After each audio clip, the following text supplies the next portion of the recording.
or if you have a slick spot, trying to get DOT out there to try to address those areas, so that way it creates a safer environment for everybody. And you talked about this a little bit, but with snow and ice, two different animals, is there anything you guys are doing differently this weekend or lessons learned from last weekend? No, I think just the preparation. I know the preparation for the ice storm, just making sure the transportation was out there, treating the roadway. I think this time with it being the snow, hopefully the getting out there and clearing off the roads will be a little bit quicker, right? Since we're not dealing with ice, hopefully that'll kind of get us back on our feet and get things opened back up. I think that would be the biggest win for us for this weekend. And anything else you want them to know, anyone who's watching? Yeah, I think from a community care standpoint, we definitely want to make sure that, the people that, again, with the mobility issues, get to know your neighbors, right? Let's look out for one another. Let's get in touch with each other. Let's exchange phone numbers. Let's try to, establish those relationships. Myself, I've got a text thread with all of my neighbors on my cul-de-sac. I would strongly suggest that for our community members as well, just so that we can look out for one another. That's what makes Raleigh one of the greatest places to live. All right. Thank you. Thank you. Who do you work for? Like the Chamber of Commerce? I'm going to retire and I'm going to mow lawns. That's what I'm going to do. Yeah, nothing else. That was you? Yes. So you've got Chief Smith here with the fire department, and then we've got our roads crew, Steve Policy. Okay. Assistant Directors of Transportation. Chief was here first, so he's been waiting the longest. Yeah. I know you're dying to get up here. Yes, thank you. Can you grab it? Yeah. Okay, double. Thank you. This one for you too. Right here too. Yep. Go back the same way. Or if you want to put it in your pocket, you can. Yeah, I can. A little bit easier. And I can put it Yep, It's a whole wherever you chin like. thing, I'll put it on this side for you. Sorry, your tie's pushing out. That make you look good.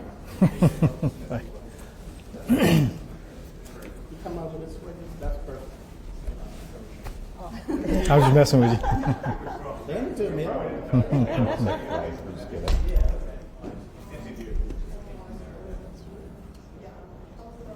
Okay, I'm ready. Okay, just to start with saying and spelling. Yep. First. Lowell, Lowell, Smith, Smith, and I'm Assistant Fire Chief, Operations, Raleigh Fire Department. How are you guys feeling going into this weekend in terms of preparedness, coming back also, especially from last weekend? Right. Well, I guess last weekend was a dress rehearsal for this weekend, so same prep again. We've got our equipment inspected and staged. We're ready to, adjust our deployment model if we need to. We're partnering with all of our other city agencies and city departments, to maintain that unified response. And how was the response last weekend in terms of call volume or the types of calls that you guys responded to? So actually, it's very, very light. We come out very lucky. We thank the public for that, staying off the roads, and that's the same message again this time. If you don't have to get out, please avoid all unnecessary travel. The more people that's on the road, the more likelihood of accidents, the more likelihood that we're going to have to get out and respond as well. You mentioned roads, but are there any other type of common scenarios that you guys kind of brace for when winter weather happens here? Absolutely, yeah. So we know it's going to be freezing. So it's always a challenge, operating public safety wise in the cold weather, just like it is for anybody else to be out in it. So we're dealing with the cold weather, the freezing water, everything like that. The biggest thing too that we want to make sure we reiterate is stay off of frozen lakes and ponds. That's a different animal that we're seeing now that we're not normally accustomed to seeing. So it's not safe. It may be a half inch to an inch of ice that looks safe, but you take 3 steps out there, the 4th step you're going to be under the water. And so on that aspect of it, if you have that happen, call 911 immediately. Don't try to effect the rescue yourself. The sooner you can get the professionals en route, the better off that we're going to be, and maybe effect the rescue. Are there any fire safety tips, or I guess if a lot of people decide to use generators, are there safety tips for that? Right. So obviously, loss of power is on everybody's mind, especially coming out of last weekend. If you use generators, we recommend them be 20 foot away from your house with the exhaust blowing the opposite way. Make sure that it's plugged in properly. Never, ever, ever, never use charcoal grills or anything like that inside to heat your home. It puts off carbon dioxide and it's deadly within minutes. If you're using space heaters, make sure that they're plugged in directly into the generator or into the wall outlet itself and not into an extension cord like that. Maintain a proper distance of at least 6 to 10 feet away from combustibles or anything like that. And if you leave, cut everything off. What about kerosene heaters? Kerosene heaters are popular. They're deemed to be, they're deemed to be safe. But with same thing with kerosene as within space heaters. Keep them away from combustibles. Don't leave them on when you're out. Just cut them off when you leave. What's the biggest call that you guys get during ice or snowstorms? I would probably say wrecks and falls. People getting out, falling on the ice, falling in the snow or whatever, sledding accidents. We urge parents to, keep an eye on your kids, make sure that they're being as safe as possible, yet having a good time, right? But motor vehicle accidents and falls would be, really common with this type of weather event. And then, unfortunately, we do see an uptick in home structure fires, residential structure fires. So. Anything different this past storm? Any unusual calls that you're? No, like I say, the call volume was relatively light. We're positioned now to have the same response as we did last weekend. We've got more of our all-terrain vehicles out and ready to respond. We've adjusted our staffing model, increased staffing and everything. So, Raleigh Fire Department is ready to respond whatever the weather is. So. Any final plea to citizens out there for this upcoming storm? Yeah, if you don't need to be on the roads, please don't. We do urge you to avoid any unnecessary travel, and then again keep your kids and your pets away from any frozen bodies of water. Thank you. Thank you. Okay, you guys want to talk to Steve about roads? Yeah. He's like, no. He'll refer us to you. There you go. You want to unclip me and I'll pull it on? Yeah. All right, you're free. There we go. All right. Thank you all. Thank you. Thank you so much. Stay safe. Yes. Take this and bring it up the inside of your shirt.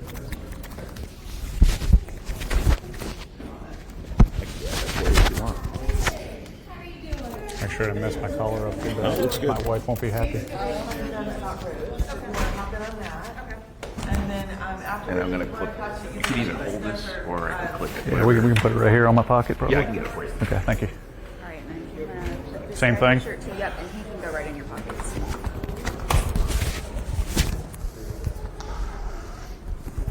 Yeah, there you go. Does that work? Yes, and you can pop that word.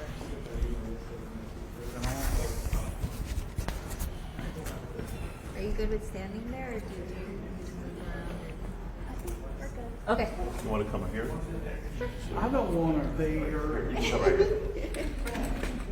you go. So he's looking in the middle. And just look at Cindy for any of the answers if that works. Okay. Can you just say? Okay.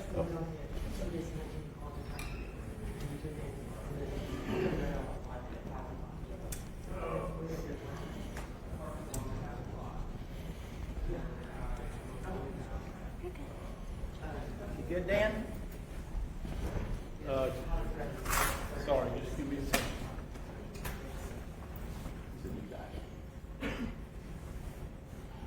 I thought I was going to pull a tape out for a second.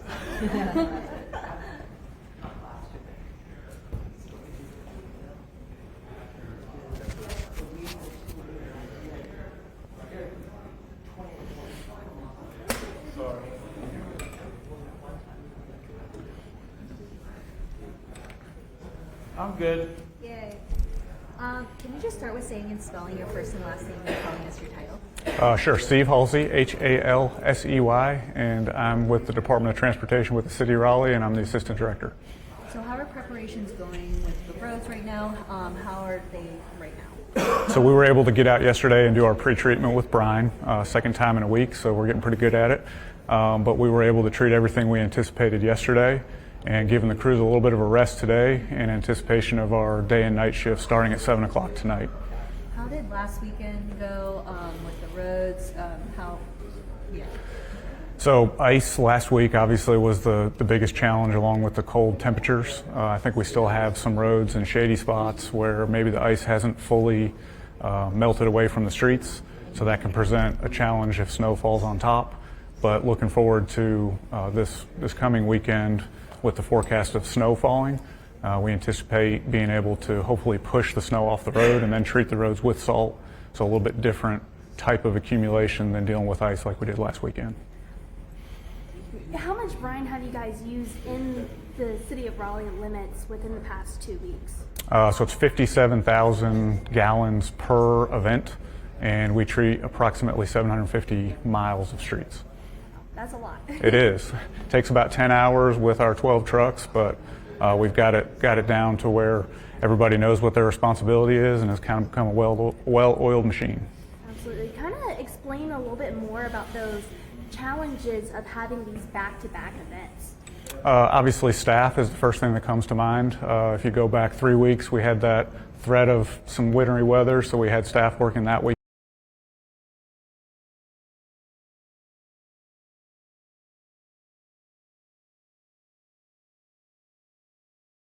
Coming into this weekend, that's our biggest priority, is making sure staff is in good spirits and rested and the best they can be going into potentially another long stretch of days.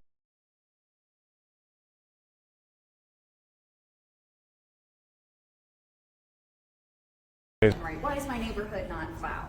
Yeah, so obviously traffic volumes and creating connectivity to those interstates are key. So NCDOT has their priorities, which start with the interstates, and we kind of pick up on those next level of north-south and east-west connectors, again, based on traffic volumes. And our priority is to get those routes clear first before we move down to the next sets of priorities, and neighborhood streets would fall down to what we call a priority 4, which would be several days into an event. And typically Mother Nature kicks in and we aren't required to go down those streets. Even though this is a type of different precipitation, like snowfall compared to ice last weekend, does it change any way like people should approach or like prepare for safetyness this weekend? I would call it the same type of preparations. Those that can stay home, hopefully they will stay home, and give the first responders, emergency services, the local utility companies, and of course the road crews the ability to work and work safely without traffic out on the roads.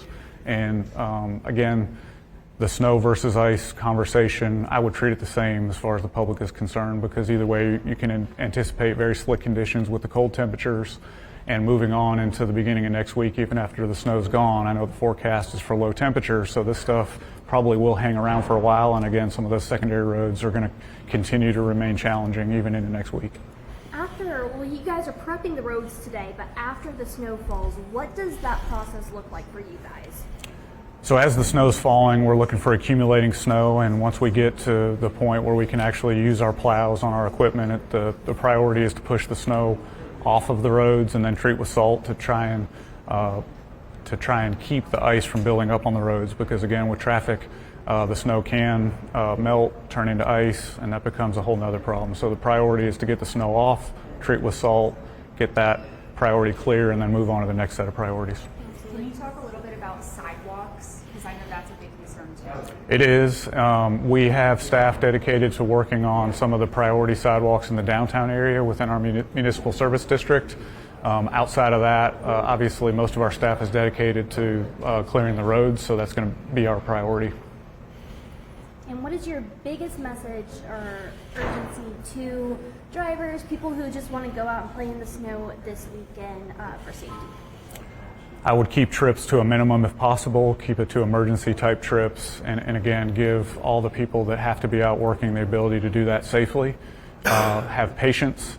Again, the cold temperatures are going to be very challenging for us to be able to get the roads clear in what some may see as a timely manner, but certainly when you're dealing with the number of roads that we have in Raleigh and the amount of traffic we have in Raleigh, our resources only go so far. We're going to do the best we can with those resources, but it's just a matter of having that patience and understanding that the cold temperatures present a whole other challenge. Sometimes there's confusion with homeowners, who's taking care of my road, county, city, HOAs. Yeah. Can you talk to that a little bit? Yeah, those that live in the Raleigh city limits, the majority of your main thoroughfares are NCDOT roads, and when you start moving down into the secondary roads, especially those with curb and gutter, those are usually City of Raleigh roads. But again, when it comes to responding to snow and ice, we work hand in hand with DOT to make sure that we're creating that connectivity regardless of who may be the underlying owner of that street. Some of the private community, anything with Yeah, private communities would be the responsibility of whatever homeowners association or commercial responsibility through the property management companies. And if a homeowner, if someone's street hasn't been touched, is there someone they can reach out to? Is there a number? Is there a website to check, see if they're coming their way? Yeah, certainly. I think that if there is an emergency, we can respond, and they can contact the city through the normal channels. But again, patience is going to be the key. Not every road is going to be clear, and not every road is probably going to be clear within what the public might perceive as a timely manner. Anything else we missed? I think y'all got it. Thank you. Thank you. Thank you so much.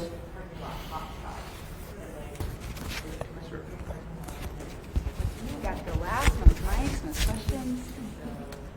It's usually how it goes. Thank you. Is that the last one?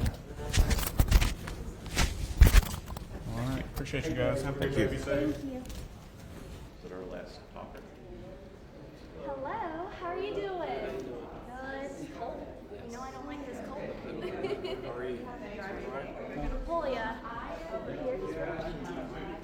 That's okay. You got it done. How have you been dealing with this? Survive So, did survive the ice. My kids not too happy. Oh yeah, they're over it. Yeah. I officially have Southern kids. My wife was raised in Alaska. I'm from New York, and they have no idea what winter's like. And 2 weekends in a row, and they're done. So they're Southern kids. That is hilarious. Because I used to live in Alaska and upstate New York too, so I get it. But for the past 10 years, I lived in the South. So. Fire chief too? Yes, please. Okay. I'll tell him to stick around. I'm not going to. Goodbye. We'll be quick. Thank you so much. See you, Julie.